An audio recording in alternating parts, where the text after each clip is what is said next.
لله نحمده ونستعينه من يهده الله فلا مضل له ومن يضلل فلا هادي له أشهد أن لا إله إلا الله وحده لا شريك له وأشهد أن محمدا عبده ورسوله. நிச்சயமாக எல்லா புகழும் அல்லாஹ்வுக்கே. அவனையே நாம் புகழ்கிறோம், அவனிடமே நாம் உதவி தேடுகிறோம். நம்முடைய மன இச்சைகளின் கெடுதிகளை விட்டும் நம்முடைய செயல்களின் தீமைகளை விட்டும் அல்லாஹ்விடம் பாதுகாவல் தேடுவோம். யாருக்கு அல்லாஹ் நேர்வழி காட்டுகிறானோ அவரை வழிகேட்பவர் யாரும் இல்லை. யாரை அல்லாஹ் வழிகேட்டில் விட்டுவிடுவானோ அவரை நேர்வழியில் செலுத்துபவர் யாரும் இல்லை. மேலும் சலாத் எனும் கருணையும் சலாம் எனும் ஈரேற்றமும் நமது முஹம்மது நபி ஸல்லல்லாஹு அலைஹி வஸல்லம் அவர்களின் மீது உண்டாவதாக. இப்போ அல்லாஹ்வை நினைவு கூறக்கூடிய ஒரு அழகான சபையில நம்ம உட்கார்ந்துருக்கோம். இந்த சபையுடைய சிறப்பை கூறி எனக்கு கொடுக்கப்பட்டுள்ள தலைப்புக்குள்ள நான் போலான்னு விரும்புறேன். சொல்லலாமா? இந்த மஜ்லிஸுடைய சிறப்பை நான் சொல்லலாமா? கல்வி கற்பவருக்கு உள்ள சிறப்பு. அபூ தர்தா ரலியல்லாஹு அன்ஹு அவர்கள் அறிவிக்கிறார்கள், கல்வியை தேடும் வழியில் ஒருவர் நடந்தால் சொர்க்கத்தின் வழியை அவருக்கு அல்லாஹ் லேசாக்கிறான். நிச்சயமாக வானவர்கள் கல்வி கற்பதற்காக அவரின் செயலை திருப்தி அடைந்து தன் இறக்கைகளில் பூமியில் வைக்கின்றனர். நிச்சயமாக ஒரு அறிஞருக்காக வானங்களிலும் பூமியிலும் உள்ளவர்கள் மற்றும் தண்ணீரில் உள்ள மீன்கள் உட்பட பாவமளிப்பு கேட்கின்றனர். அதாவது என்ன சொல்லியிருக்காங்கன்னா, கல்வியை தேடி ஒரு பாதையில போறாங்கல்ல, அவங்களுக்கு அல்லாஹ் தஆலா சொர்க்கத்துக்கு போற வழியை லேசாக்கிறான். சரியா? அது மட்டும் இல்லாம கல்வியை தேடுறவங்களுக்காக உலகத்துல எல்லாமே என்ன செய்யுது? பாவம் பண்ணிக்கிட்டு தண்ணியில இருக்கிற மீன்கள் உட்பட. மீனுக்கு அவசியமா நமக்காக துவா செய்யணும். ஆனா கல்வியை தேடுறதுக்கு துவா செய்ய சொல்லி அல்லாஹ் தஆலா அந்த மீனு கூட ஒரு கட்டளை இட்டிருக்காங்க இல்லையா? அப்போ நம்ம இங்க என்ன படிச்சுட்டு இருக்கோம்? ஒரு கல்வியை தானே தேடி வந்திருக்கோம் அல்லாஹ்வுடைய அருளால. இப்ப நம்மளாம் இங்க வந்தோமா? இல்ல. இன்னைக்கு நமக்கு நல்ல ஆரோக்கியத்தை கொடுத்து ஆசியத்தை கொடுத்து இந்த சபையில அமரக்கூடிய வாக்கியத்தை அல்லாஹ் நமக்கு தந்திருக்காங்க இல்லையா? அல்லாஹ் இடத்துல சில மாணவர்கள் இருக்காங்க. அவங்க எப்படிப்பட்டவங்க அப்படின்னா, உலகத்துல சுத்தி வராங்க. யாரு அல்லாஹ்வுடைய பேச்சை வந்து அல்லாஹ் யார் புகழ்ந்துட்டு இருக்கா அப்படின்ட்டு பூமியில சுத்தி வராங்க. அவங்க அல்லாஹ்வை நினைவு கூறக்கூடிய ஒரு சபையை கண்டாங்கன்னா தன்னுடைய இறக்கைகளால அவங்கள முதல்வானம் வரைக்கும் சூழ்ந்து கொள்வாங்க. ஒண்ணு இல்ல, ரெண்டு இல்ல, முதல்வானம் வரைக்கும் சூழ்ந்து கொள்றாங்க தன்னுடைய இறக்கைகளால. சரியா? அல்லாஹ் தஆலா அவங்கள பார்த்து அந்த மாணவர்கிட்ட கேட்கிறான், என்னுடைய அடியார்கள் வந்து என்ன பண்ணிட்டு இருக்காங்க அப்படின்ட்டு. என்னுடைய அடியார்கள் என்ன சொல்றாங்க அப்படின்ட்டு. உடனே மலக்குமார்கள் சொல்றாங்க, அல்லாஹ் தஆலா உங்க அடியார்கள் வந்து உன்னைய போற்றி புகழ்ந்துட்டு இருக்காங்க அப்படின்ட்டு. அப்போ அல்லாஹ் தஆலா கேக்குறாங்க, என் அடியார்கள் வந்து என்னைய பார்த்திருக்காங்களா அப்படின்ட்டு. நம்ம அல்லாஹ் பார்த்திருக்கோம் இல்ல. அப்போ மாணவர்கள் சொல்றாங்க, அல்லாஹ்வின் மீது ஆணையாக அவங்க வந்து அல்லாஹ்வை பார்த்தது இல்லை அப்படின்ட்டு. என்னுடைய அடியார்கள் வந்து என்கிட்ட எதை கேட்கறாங்க? நம்ம என்ன கேட்கறாங்க? மாணவர்கள் சொல்றாங்க, யா அல்லாஹ் அவங்க உங்க சொர்க்கத்தை ஆதரவு வைக்கிறாங்க. அவங்க சொர்க்கத்தை பார்த்திருக்காங்களா அப்படின்னு அல்லாஹ் கேட்கறாங்க. நம்ம சொர்க்கத்தை பார்த்திருக்கோமா? இல்ல. அல்லாஹ்வின் மீது ஆணையாக உன்னுடைய அடியார்கள் வந்து சொர்க்கத்தை பார்த்தது இல்லை. ஒருவேளை அவங்க சொர்க்கத்தை பார்த்திருந்தா அவங்க என்ன பண்ணுவாங்க அப்படின்ட்டு. நம்ம சொர்க்கத்தை மாணவர்கள் சொல்றாங்க, சொர்க்கத்தை பார்த்திருந்தா இன்னும் அதிகமா அதன் மீது ஆசைப்பட்டு சொர்க்கத்தை தேடி ஓடி இருப்பாங்க தானே? அப்போ அடுத்த அல்லாஹ் தஆலா கேட்கிறான், அவங்க என்கிட்ட எதுல இருந்து பாதுகாவல் தேடுறாங்க? என்னுடைய அடியார்கள் என்கிட்ட எதுல இருந்து பாதுகாவல் தேடுறாங்க? நம்ம எதுல இருந்து பாதுகாவல் தேடுறோம்? நரகத்திலிருந்து பாதுகாப்பு. அப்போ உங்களுடைய அடியார்கள் நரகத்திலிருந்து பாதுகாப்பு தேடுறாங்க. அவங்க நரகத்தை பார்த்திருக்காங்களா அப்படின்னு அல்லாஹ் தஆலா கேட்கிறான். நம்ம நரகத்தை பார்த்திருக்கோம் இல்ல. மாணவர்கள் சொல்றாங்க, அல்லாஹ்வின் மீது ஆணையாக அவங்க வந்து நரகத்தை பார்த்தது இல்லை. ஒருவேளை நரகத்தை பார்த்துருந்தா அவங்க என்ன பண்ணியிருப்பாங்க? இன்னும் மாணவர்கள் சொல்றாங்க, இன்னும் அதிகமா அவங்க நரகத்தை விட்டும் வெறுந்தோடுபவர்களாக இருந்திருப்பாங்க. அப்போ நரகத்துல இருந்து வெறுந்தோடுனா என்னது? தீமை பக்கம் செல்லாம இருக்கிறது. கரெக்டா? நரகத்தை பார்த்து ஓடுறது வெறுந்தோடுறது இல்ல, தீமை பக்கம் செல்லாம இருக்கிறது நரகத்தை விட்டும் வெறுந்தோடுறது. இப்பதான் ஒரு முக்கியமான விஷயத்துக்குள்ளே போறோம். அல்லாஹ் தஆலா என்ன கேட்கிறான்? என்னை பார்த்திருக்காங்களா? இல்ல. பார்த்திருந்தா என்ன பண்ணிருப்பாங்க? இன்னும் அதிகமா உன்னை புகழ்ந்திருப்பாங்க. சொர்க்கத்தை பார்த்திருக்காங்களா? இல்ல. இன்னும் பார்த்திருந்தா என்ன பண்ணிருப்பாங்க? சொர்க்கத்தை அதிகமா ஆதரவு வச்சிருப்பாங்க. நரகத்தை பார்த்திருக்காங்களா? இல்ல. நரகத்தை பார்த்திருந்தா தீமையை விட்டும் இது பண்ணி பாதுகாப்பு தேடியிருப்பாங்க. அப்போ இப்பதான் அல்லாஹ் தஆலா ஒரு முக்கியமாக சொல்றாங்க, சொல்றான், இப்ப இந்த சபையில ஒன்று கூடி இருக்கிற எல்லாத்தையும் மாணவர்கள் உங்களை சாட்சியா வச்சு நான் சொல்றேன். என்னது, இப்ப நம்ம ஒரு ஒரு பெரிய அமௌண்ட், ஒரு 1,00,000 ரூபாய் நான் ஒரு ஆள் கொடுக்க போறேன், சும்மா போய் கொடுக்க மாட்டோம், ஒரு பாண்டு போடுவோம், ஒரு சாட்சி கையெழுத்து வாங்குவோம். அப்படித்தானே? எதுக்கு கொடுக்கறது? பெரிய அமௌண்ட் இல்லையா? அவர் தரலன்னா இவர் பக்கம் விசாரிக்கலாம்ல, ஏன் உன்னை சாட்சியா தான் நான் இது பண்றேன்ட்டு. இப்ப அல்லாஹுடைய படைப்புகளையே உயர்ந்த படைப்பான மாணவர்களை சாட்சியா வச்சு அல்லாஹு தாலா சொல்றான், உங்களை சாட்சியா வச்சு நான் சொல்றேன், இந்த சபையில இருக்கிற எல்லாத்துக்கும் நான் என்னுடைய பாவ மன்னிப்பை வழங்கிட்டேன் அப்படின்னு. அல்லாஹுடைய பாவ மன்னிப்பு நமக்கு கிடைச்சிருச்சுன்னா வேற என்ன நமக்கு வேணும்? அல்லாஹுடைய பாவ மன்னிப்பு கிடைச்சிருச்சுன்னா நரகத்துக்கு பாதுகாப்பு கிடைச்சிடும், அல்லாஹுடைய சொர்க்கமும் கிடைச்சிடும். கரெக்டா? அப்போ அல்லாஹ் வந்து மாணவர்கிட்ட சொல்றான், உங்களை சாட்சியா நான் சொல்றேன்ப்பா, அந்த சபையில இருக்கிற எல்லாத்துக்குமே என்னுடைய பாவ மன்னிப்பு வழங்கிட்டாங்க. அப்போ ஒரு மாணவர்கள் என்ன சொல்றாங்க, எல்லாம் அந்த இடத்துக்கு ஒருத்தர் வந்தாரு, அவர் வந்து உன்னை புகழ்றதுக்காக வரல, ஏதோ அவருக்கு இந்த இடத்துல ஒரு தேவை இருக்கு அதுக்காக வந்திருக்காரு அப்படிங்கும் போது அப்படின்னா என்ன அர்த்தம்? உன்னை புகழ்றதுக்காக வரல, ஏதோ ஒரு வேலைக்காக வந்திருக்காரு. அப்ப அவருக்கு என்ன எழுதணும்? மாணவர்கள் எழுதணும்ல, அவருக்கு என்ன கொடுக்கணும், என்ன எழுதணும் அப்படின்னு கேட்கும்போது, இவர்களோட அவங்க சேர்ந்ததுனால அவங்களும் பாக்கிய பெற்றவங்களா தான் ஆவாங்களே தவிர நிச்சயமாக பாக்கியம் இல்லாதவங்களா ஆக மாட்டாங்க. அதனால அவங்களுக்கும் என்னை கோச்சு போடுறதுக்கு இல்லாம ஏதோ ஒரு தேவைக்காக வந்தாங்க இல்லையா, அவர்களுக்கும் என்னுடைய மன்னிப்பை கொடுத்துருங்க, அவங்களும் பாக்கியம் பெற்றவங்க தான். அப்போ அந்த மஜ்லிஸ் வந்து எல்லாம் எப்படி தரான்? அவங்களுடைய பாவமன்னிப்பு தரான், நரகத்துல இந்த பாதுகாப்பு தரான், சொர்க்கத்தை தரான். இது எவ்வளவு எனக்கு என்ன வேணும்? அப்போ அல்லாஹ்வுடைய இல்ம படிக்கிற இடத்துல வந்து படிக்கிறது வேற விஷயம், வந்து உட்கார்ந்து இருக்கிறதே ஒரு இபாதத் இல்லையா? அப்போ அல்லாஹ் இந்த சபை தந்ததுக்காக அல்லாஹ்க்கு நம்ம நன்றி சொல்லிட்டு அல்ஹம்துலில்லாஹ் சொல்லிட்டு நம்ம தலை கொடுப்போம். சரியா? நீ கொடுத்துருக்க நமக்கு தலைப்பு வந்து பேச்சும் மௌனமும். சரியா? அல்லாஹ் தஆலா தன் பேச்சு திறமையை வந்து மனித இனத்துக்கு மட்டும்தான் கொடுத்துருக்கான் இல்லையா? நம்மளுடைய படைப்புகள்லயே மனித இனத்துக்கு தான் அந்த பேச்சு திறமையை கொடுத்துருக்கான். நம்ம உடம்பளவுல பார்க்கும்போது கண்ணு, காது, மூக்கு, கை, கால்லாம் இருக்கு. அதே மாதிரி நான் ஒரு சின்ன உறுப்பு தான் இல்லையா? நான் ஒரு சாதாரண உறுப்பு தான், நாவு வந்து ஒரு சாதாரண உறுப்பு தான்.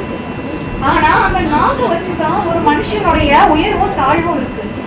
அப்படித்தானே? ஒரு மனுஷன் பேசுற வார்த்தையில தான் அவனுடைய கேரக்டர்ஸ் இருக்கு, அவங்க நல்லவங்க கெட்டவங்க அப்படின்ட்டு. இந்த நாவ் வச்சு ஒருத்தவங்கள அல்லாஹ் வந்து என்ன சொல்றான், நன்மையை ஏவணும். நாவ் எதுக்கு தந்திருக்கான்ல, அல்லாஹ் தஆலா புகழ்றதுக்கும் நன்மையை ஏவி தீமையை தடுக்கிறதுக்கு தான் அல்லாஹ் தஆலா நாவை தந்திருக்கான். அப்ப இவ்வளவு முக்கியமான உறுப்பான நாவை எப்படி பயன்படுத்தணும் அப்படிங்கிறதையும் அல்லாஹ் தஆலா நமக்கு சொல்லி தந்திருக்கான். சரியா? இப்போ நம்ம இருக்கோம், நாவால என்னெல்லாம் பண்ணலாம்?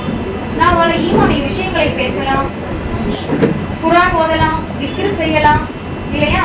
இது மாதிரியான நன்மையை ஏவி தீமையை தடுக்கலாம். இப்படி நல்ல விஷயங்களை அந்த நாவால பண்ணலாம். ஆனா அதே நாவால தான் பொய் பேசலாம், புறம் பேசலாம் இல்லையா? வீணான விஷயங்களையும் பேசலாம்.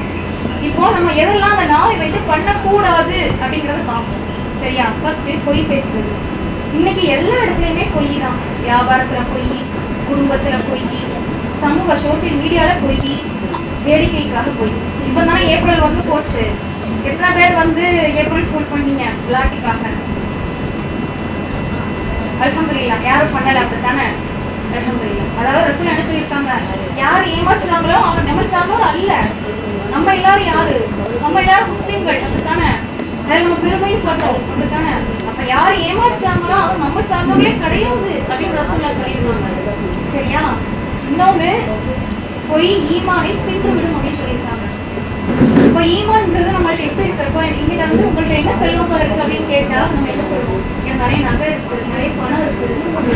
அது நம்மள்ட்ட இருக்கிற செல்வமே கிடையாது.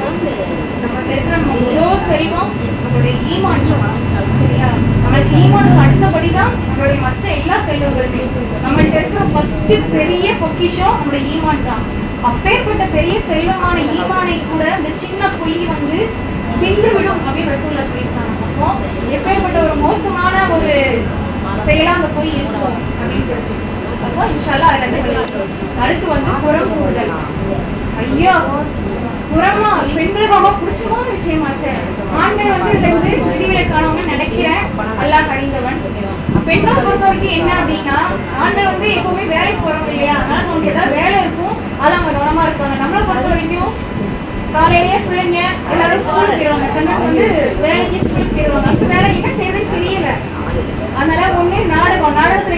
பொய் தானே இருக்கு. அதெல்லாம் உண்மையா நடக்கிறது? இல்ல, எல்லாம் பொய் தான். அதை பக்கம் போறது இல்லையா? யாராவது ஒரு வீட்டுக்குள்ள போயிட்டு எதையா பத்தி பேசுறதுன்னா நேரம் போகணும் இல்லையா? அப்படி ஃபர்ஸ்ட் புறம்னா என்ன அப்படிங்கறது பார்ப்போம். சரியா? புறம் அப்படிங்கிறது ஒருவர் இல்லாத சபையில அவரை பற்றி குறைகளை பேசுறது. இப்ப நான் இல்ல அந்த சபையில என்னை பத்தி அவங்க பேசுறாங்கன்னா நான் விரும்ப பண்ணணும் இல்ல. அப்போ இந்த புறம் பேசுறது இது எவ்வளவு பெரிய மோசமான செயல்னு அல்லாஹ் சொல்றேன்னு பாக்குறோம். இப்ப நம்ம ஒரு வீட்டுக்கு விருந்துக்கு போறோம். சரியா? அங்க ஒரு நான்வெஜ் கிரேவி வச்சிருக்காங்க. எடுத்தோன்னா நம்ம போட்டு எடுத்து சாப்பிட மாட்டோம். ஏன்னா சில பேர் சிக்கன் விரும்புவாங்க, விரும்ப மாட்டாங்க. மட்டன் விரும்புவாங்க, விரும்ப மாட்டாங்க. பீஃப் விரும்புவாங்க, விரும்ப மாட்டாங்க. அப்போ அது என்ன தெரிஞ்சுதான் அதை சாப்பிடலாம். அப்போ அதை ப்ரிப்பேர் பண்ணவங்கள்ட்ட கேட்பாங்க, இது என்னது அப்படின்ட்டு. கேட்கும்போது அவங்க சொல்றாங்க, உங்க சகோதரர் இறந்தார்ல, அவருடைய மாமிசத்தை தான் சமைச்சு வச்சிருக்கோம் அப்படின்னு. இந்த இடத்துல நமக்கு எப்படி ஃபீல் ஆகுது? அப்படி ஒரு அருவருக்கத்தக்க செயலா இருக்கா? ஒரு அருவருக்கத்தக்க ஒரு செயலா இருக்கா? இறந்தவங்க சகோதரரோட மாமிசத்தை தான் சமைச்சு வச்சிருக்கோம். அது கேட்கவே நடக்கிறது ஒரு விஷயம். அதை கேட்கும் போதே நமக்கு ஒரு மாதிரி அருவருப்பா இருக்கு. அல்லாஹ் தஆலா இதைத்தான் குர்ஆன்ல சொல்றான். அதாவது புறம் பேசுறது எத்தகைய செயல் அப்படின்னா, இறந்த தன் சகோதரனின் மாமிசத்தை புசிப்பது போலாகும் அப்படின்ட்டு. இன்னொன்னு 104வது அத்தியாயமான ருமஸாவுல அல்லாஹ் தஆலா சொல்றான், குறை கூறி புறம் பேசி திரியும் ஒவ்வொருவருக்கும் கேடுதான். குறை கூறி புறம் பேசி திரியும் ஒவ்வொருவருக்கும் கேடுதான். அது கெட்டது அப்படின்னு அல்லாஹ் தஆலா சொல்றான். சரியா? அப்போ அது எவ்வளவு மோசமான செயல். இன்னொன்னு, அவங்க இல்லாத சபையில அவங்களை பத்தி பேசுறோம் இல்லையா? நம்ம எவ்வளவு கஷ்டப்பட்டு அமல் செய்யறோம். அந்த அமல்கள் எல்லாம் நம்மள அறியாமலே நம்ம பேசுறவங்களுக்கு போகுது. நம்ம காலையில ஃபஜ்ர் தொழுகை எந்திக்கிறோம், சாதாரணமா எந்திக்கிறோம். அது எவ்வளவு மனசோட போராடுறோம் இல்லையா? ஒரு பக்கம் சொல்லுது, நல்லா தூக்கம் வருது, தூங்கு, இன்னைக்கு சனிக்கிழமை லேட்டா போலாம் மதரசாக்கு அப்படின்ட்டு. இல்ல, இன்னைக்கு அது என்னது, இன்னைக்கு நான் அல்லாவுடைய பொறுப்புல இருக்கணும், அதனால எந்திரி, ஃபஜ்ர் தொழுது அல்லாவுடைய பொறுப்புல நம்ம போயிடணும் அப்படிங்கிற மனசோட போராடி ஃபஜ்ர் தொழுகை எந்திரிக்கிறோம். எல்லா அமலுமே அப்படித்தானே. எந்திரிச்சு ஒளி செஞ்சு தொழுகிறது, அதுக்கு நேரம் ஒதுக்கி குர்ஆன் ஓதுறது, திக்ர் செய்யறது. அப்போ ஒரு போராட்டமா நம்ம பண்ற அமலை ரொம்ப சர்வ சாதாரணமா அடுத்தவங்களை பத்தி பேசி நம்ம அமல்கள் எல்லாத்தையும் அவங்களுக்கு தூக்கி கொடுத்துட்டு இருக்கோம் இல்லையா? அப்போ அந்த புறம் பேசுறதுனால நமக்கு எவ்வளவு பணம் தீமைகள் நடக்குது. நம்மளை அறியாமலேயே நமக்கு தீமைகள் நம்மளே இழிச்சுட்டு இருக்கோம். சரியா? அப்போ பொய் பேசுறதோட கேடுகள் பத்தி பார்த்தோம், புறம் பேசுறதை பத்தி பார்த்தோம். அடுத்து வீணான விஷயங்களை பேசுறது. அதாவது ரசூலுல்லாஹ் சொல்லியிருக்காங்க, ஒரு முஃமின் வீணான விஷயங்கள்ல இருந்து தவிர்த்து இருந்துக்குவோம்.